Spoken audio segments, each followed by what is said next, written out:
Mapuroibagi Anisuba Luhongbada Yelaktanabani Haiduna Imung Manungi Miyoisingna Loktu Naraba Matungda Mapuroibana Mihatina Hattuna Piraba Matungda Fresh Manungdagi Thawai Yaudraba Haksang Oina Funkibi Nungsibana Minam Birabi Nikkigi Yadabki Mother Keski Warini Thoudok asi Haukiba Kumjali Singani Kungahumdagi February gi tha asida leiba asigi konung Delhi da thokiba yamna thamoi sokningai oiba Thoudok amani Pujarakliba wari asi loiba phawba taminaraba matung Nikkigi Yadabpu matau karamna Mapuroibana mahaki imung manungsingi miyoisinga loktu naraga hatkibage Delhi police na mihat asigi langla langjin matau karamna puthorakhibage amadi chenariba miyoisingi matakta aingi oiba karamba cheraksing lokhatkibage haibadu wari asi loiba phawba taminaraga mayam puna khaminase mayambu khurumjari basics update na ngasishu anoba crime gi wari ama puduna lakjari Channel asi ngasita nauna thengnabiba yawbiba taragadi makata na channel asidagi crime ga mari leinaba wari sing taba phongbinabagi damag channel asibu nungsibiduna like comment subscribe tawbiramu Thoudok asigi victim amadi accused oiriba miyai ani asi matau karamna thengnarakibage haibadugi matangda hana miyamda thamjage Thoudok asida victim oiribi Nikkigi Yadab masagi chahi 12 mahak asi Haryana gi Jahazjar hariba mafam asidagini main accused oiriba Sahid Gelot masagi chahi 13 suraba nupa asina Delhi gi Najabgarh hariba mafam asigi Mitrao village dagini Nikkigi amadi Sahid Gelot ase haukiba kumjali singani taraga nipanda ihan hanba oina Uttam Nagar da leiba career point coaching center amada makhoi ani asi ihan hana thengnaki coaching center asida entrance exam gidamag coaching yawba matam asida makhoina leiribo mafam adudagi bus ki khuthangda makhoigi coaching center asi tamna chatlami asumna nungti numit khudingi matam khara loinarakpa asina makhoi ani marup mapang ama oina loina tinaraki masigi matung chaliba chahi adumaki February thada Sahil Greater Noida da leiba Galgotias College da D Pharma tamba hoki aduga Sahilna tamliba college asimaktada Nikkigisu mahaki makataba mahi masing tamlami masidagi Sahil amadi Nikkigi makhoi ani yamna naksinaraki loinana ren amatada punna leiminaduna live in relationship da makhoi ani leiminaba hauraki Inkumja lisingani kunda Nikkigi apambagi matung ina Greater Noida da leriba Arya Samaj Temple da lisingani kungi October ki tarik ama asida Sahil amadi Nikkigi makhoi ani luhongki makhoi ani gi luhongba asi nupa mayungi natragana nupi mayungi miyai amata yaudana yamna secret oina hongkiba luhongbani matam khara leraba matungda malem pumbada awaba mayok nakhiba mishi mina kaya yaukhiba COVID-19 pandemic na maram oiraga Sahil amadi Nikkigi masa masagi yumda leinaki Sahil na yumda leiba matam asida mahaki marup mapang singna Sahil asi Nikkigiga lona luhongle haibasi khangba ngamki marup mapang singna paw asi khangkhibadagi mathang yoruktuna mahaki imung manungi miyoising mahaki apokpa Birendragi nakong yauki imung manungi miyoisingna Sahil na lona luhonglam liba nupi asigi matangda tiget pahorami Sahil gi imung manung amadi mahaki apokpa Birendra nasu Nikkigibu mamong nupi oina laushinba pamlamde maramdi Nikkigi asi makhoiga jat manadabana maram oiraga mamong nupi oina laushinba pamlamdabani masina maram oiraga imung manungi maikidagi Nikkigiga leinariba mari asi loisinanabagidamak hairami masida asangba sanfam khudimak sangsanu adubu Nikkigi yumasigi mau oina pusilakpa yaroi haiduna imung manungi maikidagi athingba pirami imung manungi maikidagi pirakliba pressure asina maram oiraga Sahil tawpham khangkhide Nikkigi da makhoi ani divorce tawnarasi haiduna haidokpa sungamkhide aduga mahaki imung manungi mayukta mahakna leibasu ngamlamde Sahil Nikkigi mafamdagi lapthok nabani haiduna Sahilbu makhoiga jat manaba nupi ama luhongnabagi damak Sahilgi imung manungna thawrang tawrami Luhongba asida imung manungi pressure na maram oiraga Sahil su yaki adubu mahak luhonggadawre haiba wafam asidi mahakna Nikkida haiba ngamlamdi. Mahaki wakaldasu lotna Nikkigi khangandana mahaki luhongbagi thauramasi pangthoklaba matungda Nikkigi asi mahaki ahanba nupi oina losinduna adumak thamlagi haiduna mahakna khanjarami. Matamgi matung ina Sahilgi luhongbagi matam yaurakhi. Kumjalisingani kungohumdagi February ki tang 10 asida Sahilgi luhonggadaba numitni adubu February mapal lisingani kungohumdagi numit asida Nikkigina Sahil luhonggadawre haibasi Sahilga su tinaba aduga mahaka su punna tinaba mamanaba amana Sahilgi luhongbagi sem sabagi photo thagalakpadagi Nikkigina khangki. Sahilna mangonda minamlaga atopa nupi amaga lona luhongnaba hotnaramba oiriba pibam asida Nikkigi sathina asawba poki. Khudakta Sahilda call tawrami adubu luhongbagi thabak yamna chinbana maram oiraga Nikkigi call lakpa adu paikide. Nikkigina call hanjin Sahilda tawrabasu call paikhalaktabadagi Nikkigina message oina tharaktuna hayeng mahak luhongphamda soidana laktuna makhoi ani luhongkhre haibasi luhongbagi tiliba miyam adugi mamangda khangangani haiduna message tharaklami. Message adu parubadagi Sahil awabagi polum ama kokthakta thangatkhi. Khudakta Nikkigida call tawraba matungda mahak ngasi soidana mahak pulauba lakani haiduna promise tawrami. Nikkigina aroiba oina yumdagi thoklamdagi matam asida masada yamna sawningba khoirangbaga lorana bag anida magi leijariba firol sing adu pack tawrami. Aduga Sahilbu lakpra haiduna gate thoktuna yengkhibagi mami CCTV footage asida ningthijana tari. Sahil su hainakhibagi matung ina February mapal lisingani kungohumdoi numit asigi ahing nongyai matung pung ama makhai taba matamda mahaki khungang mitraw hariba mafam asidagi Bindapurda leiba Nikkigi manak yaurakhi. Sahilbu ek uba matamda Nikkigi yamna sauki. Maduda Sahilna car Manungda karaknabagidamak hairami. Nikkigi su mahakna pack tawkhiba bag ani aduga loinana Sahilgi garida kakhirami. Kina mayum thadoklamdagi matamda mahaki manaw nupi Nidida Sahilbu masak taki amadi makhoi ani gawada koiba chatlibani hairamlaga Sahil amadi Nikkigi Sahilna purakpa car atu tongduna Bindapur thadokhi. Bindapurdagi thorokpagi lambi asida gari manungda Nikkigina Sahilda luhongba yaroi ngasimam akhoi ani gawada chatlasi haiduna hairami. Wafum adu Sahilna yaramde. Gari manung aduda khanaraga asum lakpana Bindapurdagi Nizamuddin yaurakhi. Nikkigina hanjin Sahilda luhongba si toknanaba kayarak haiki. Karigumba luhongba si toktaba tarabadi police ta complaint tawni natragana mahakpu luhongphamda puduna makhoi ani hana luhonge haiduna miyam mamangda laukthokadabani. Madu karigumba Sahilna yadaba amadi madu thabak oina pangthoktaba taragadi mahak masa mathanta suicide tawjagani haiduna Nikkigina hairami. Nikkigina tarukliba threat asida Sahil mahaki pungning wakhalda ahongba khara laki. Makhoi ani gawada chatpagi mautta Himachalda oina chatlaga makhoi ani mafam aduda leirurasi haiduna hairami. Matamsu asum haukibana Nizamuddindagi Anand Bihar yorokpa matamda nonganba khara haurakhi. Asumna Anand Bihargi ISBT tamna laki. Sahil amadi Nikkigi wakhaldasu ISBT da makhoi na purakliba gari adu mafam aduda pak tawramlaga bus tongduna makhoi ani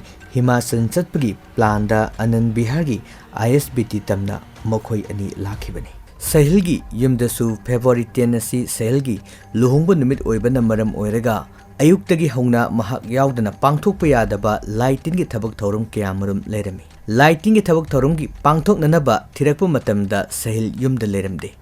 Masidagi mathang paw launaraba matungda Sahil Nikkigi manakta chatkre haibasi imung manungna khanglami. Sahilda imung manungi maikidagi call kayarak hana tawrakhi adubu Sahilna call adu receive tawkhide. Mamai thangda Sahilna call adu paikhatlami.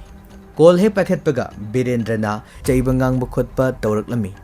Mahakna maram oiraga mahaki apokpa Birendrabu laikai miyam mamangda mahaki community gi miyam mamang asida ikai firup khumalle haiduna akanba mongda chai thangbagi thabaksing torame khudakta mahak nupi adubu Thoudok lamlaba matungda mahaki yumda thuna lakadabani haiduna hairami aduga nupi masa adubu tangai fadrabadi nupi adubu su hatnanabagi damak sailgi apokpana sailda insilame Sahilna yumda laktaba taragadi mahakpu punsi chupagi mahaki masa nate haiduna inthokani haiba wafam yamna akanba wafam sing sahilgi apopana thamlaklami mapagi wahi sing adu tarubadagi sahilgi wakhalda ohongba laki adubu sahilgi apokpa Birendrana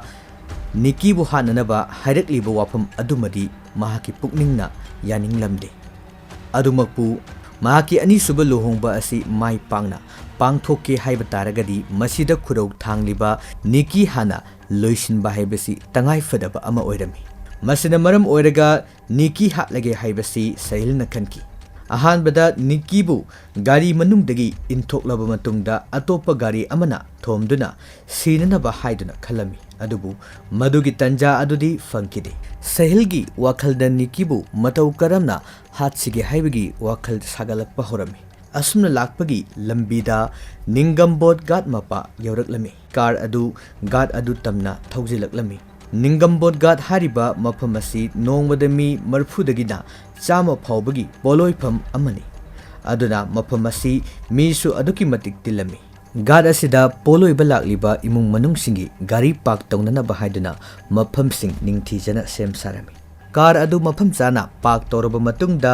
sahilna magi thamoida leibasing asengbasing adu Nikkigi da hairami mahaki imung manungi mayokta leiba ngamlaroi aduna makhoi ani kainarese haiba wafam Nikkigi mafamda sahilna hongdoklami wafam adu taba matamda Nikkigi yamna sauki makhoi ani mafam asida suicide tawduna seminarese haiba wafam Nikkigi mafamdagi hongdoraki wafam adu sahilna yaramde madudagi Nikkigina police oina complaint tawragani haibagi wafam sahilda phongdoklami makhoi ani car manungda ningai sangdanaba horaki ningai sangdanaba adudagi asum asauba hemankhibana maram oiraga data cable aduna Nikkigi mangaksamda laksinduna Nikkigi bu car manung aduda hatki Nikkigi sire haibasi khanglakpada sahil masa adu yamna pakhalami khudakta mahakna mahaki manau nupa thokpa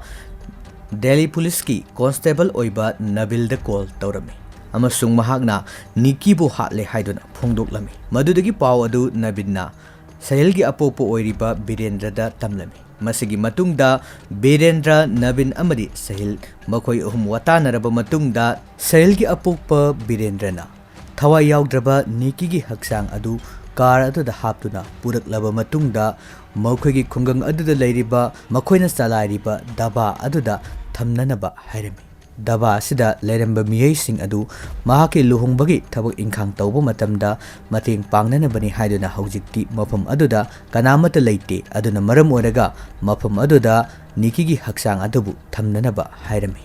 mahaki apopa Birendra amadi manau nupa Nabinna harakliba plan asigi matung ina sahilna Nikkigi thawai yaugdraba haksang adubu seat belt thijana faraba matungda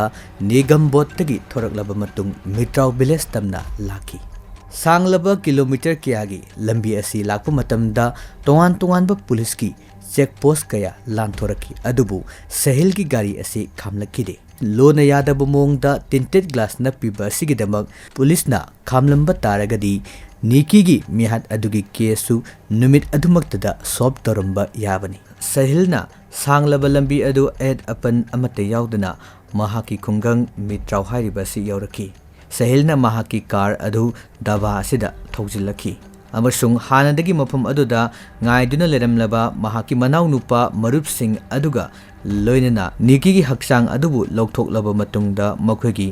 garigi trang adugi manungda haptuna thamlambi mahaki manau nupa amadi marup singna purakpa car aduda tongduna mayumda yauraki Luhongba chatnanabagidamak sem sarame sahil pukningda maga nungsinajbi nupi amabu hatlubagi singnaba nungaitaba amata leitana yamna harau tayamna magi luhongba adu dumda tawduna pangthoki luhongbagi thoram adu loisilaba matungda imung manugi miyuising tumnakhiba ngairami ꯃꯁꯤꯒꯤ ꯃꯇꯨꯡ ꯇꯥꯔꯛꯄꯗ ꯁꯍꯦꯜꯅ ꯃꯍꯥꯛꯀꯤ ꯃꯅꯥꯎ ꯅꯨꯄꯥꯁꯤꯡ ꯅꯕꯤꯟ, ꯑꯁꯤꯁ ꯂꯣꯏꯅꯅ ꯃꯍꯥꯛꯀꯤ ꯃꯔꯨꯞ ꯑꯃꯔ ꯑꯃꯗꯤ ꯂꯣꯀꯦꯁ ꯃꯈꯣꯏ ꯃꯉꯥ ꯄꯨꯟꯅ ꯐꯦꯕ꯭ꯔꯨꯋꯥꯔꯤ 10 ꯑꯃꯗꯤ ꯐꯦꯕ꯭ꯔꯨꯋꯥꯔꯤ 11ꯒꯤ ꯂꯣꯏꯅꯕ ꯄꯨꯡ 3:30 ꯇꯥꯔꯛꯄ ꯃꯇꯝ ꯑꯁꯤꯗ ꯃꯈꯣꯏꯒꯤ ꯗꯥꯕꯥ ꯑꯗꯨ ꯇꯝꯅ ꯂꯥꯛꯈꯤ꯫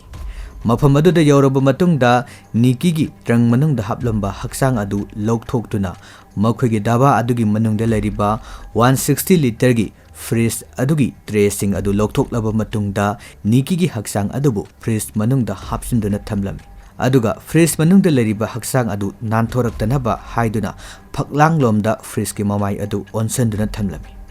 ꯃꯐꯝ ꯑꯗꯨꯗ ꯅꯤꯛꯀꯤꯅ ꯉꯁꯥꯏ ꯄꯦꯛ ꯇꯧꯔꯛꯈꯤꯕ ꯃꯍꯥꯛꯀꯤ ꯕꯦꯒ ꯑꯅꯤ ꯑꯗꯨꯁꯨ ꯄꯨꯔꯛꯇꯨꯅ ꯊꯝꯂꯝꯃꯤ, ꯂꯣꯏꯅꯅ ꯅꯤꯛꯀꯤꯒꯤ ꯐꯣꯟ ꯑꯗꯨ ꯍꯥꯡꯗꯨꯅ ꯃꯍꯥꯛꯀ ꯊꯥꯅꯈꯤꯕ ꯃꯦꯁꯦꯖꯁꯤꯡ,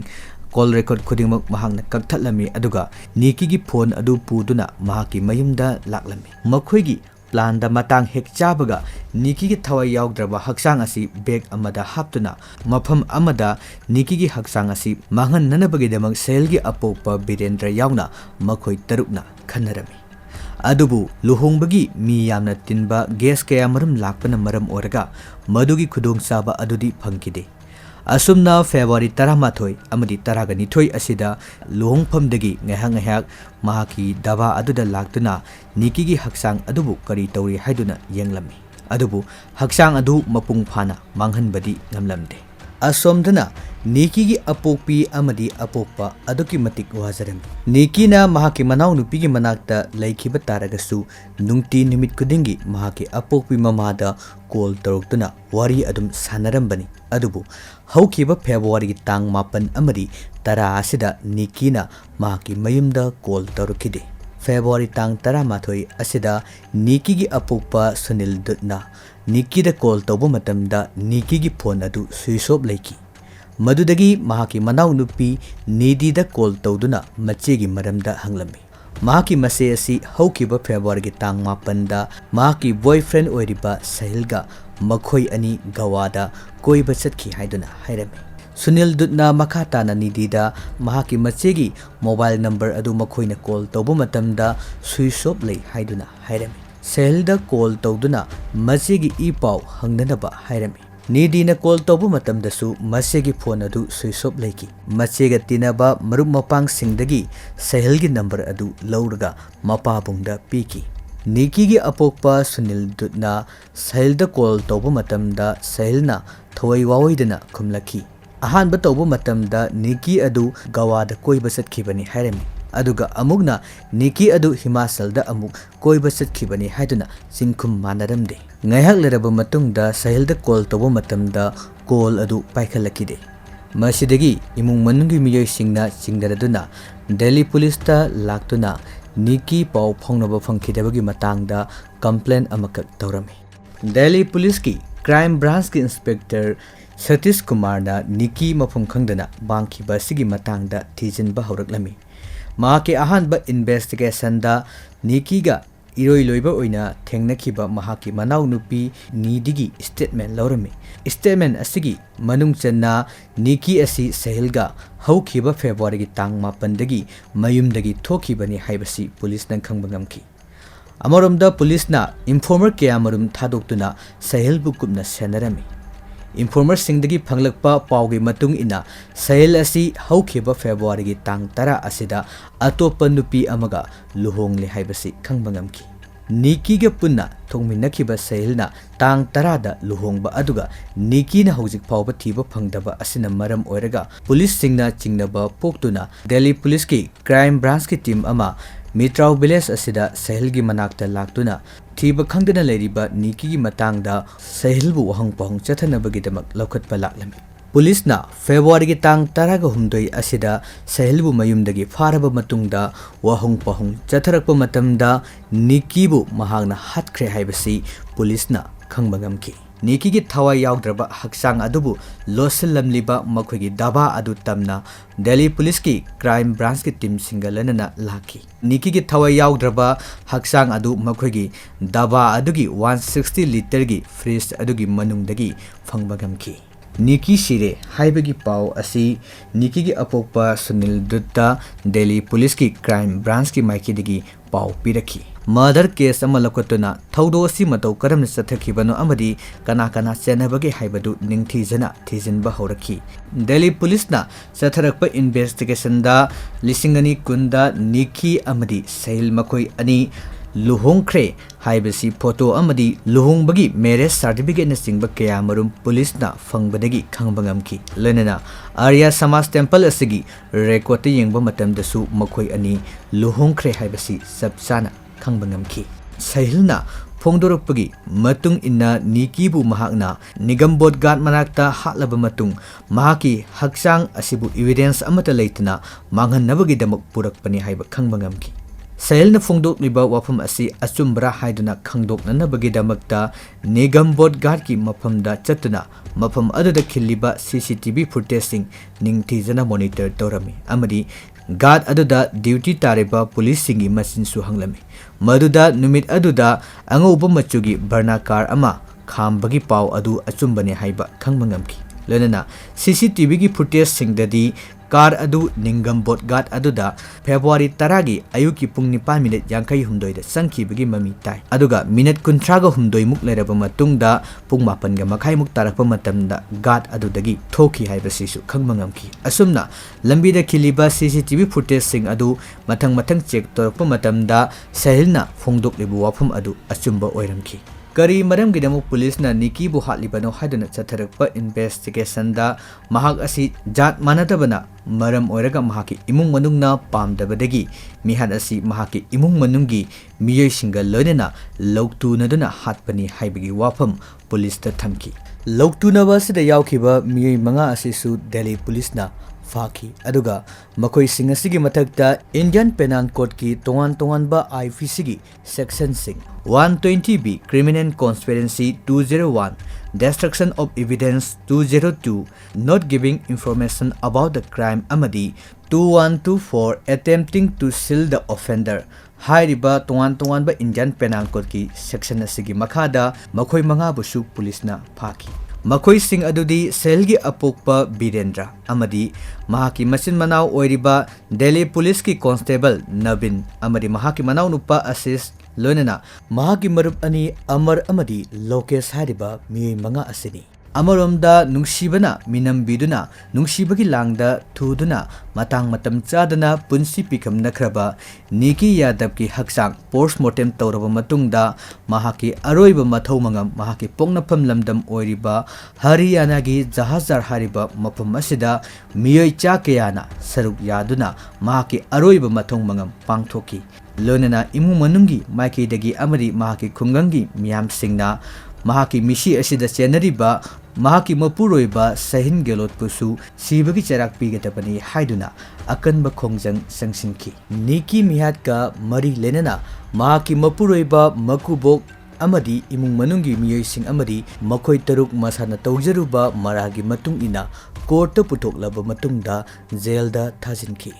wari asi tabirega Matok tamge haiduna khanbiganu Matok tamge haiduna khalakpa mikupta wari asigi poloida kari oiki haibadu miyamsu khangbiyu Mathangda anuba case ama amuk puduna laksage channel asibu nungsibiduna makhatana channel asidagi crime gi mari lenabu wari sing taba fangnabagi damak like comment subscribe tawbiramu tabiriba khudingmapu amuk handa khurumjari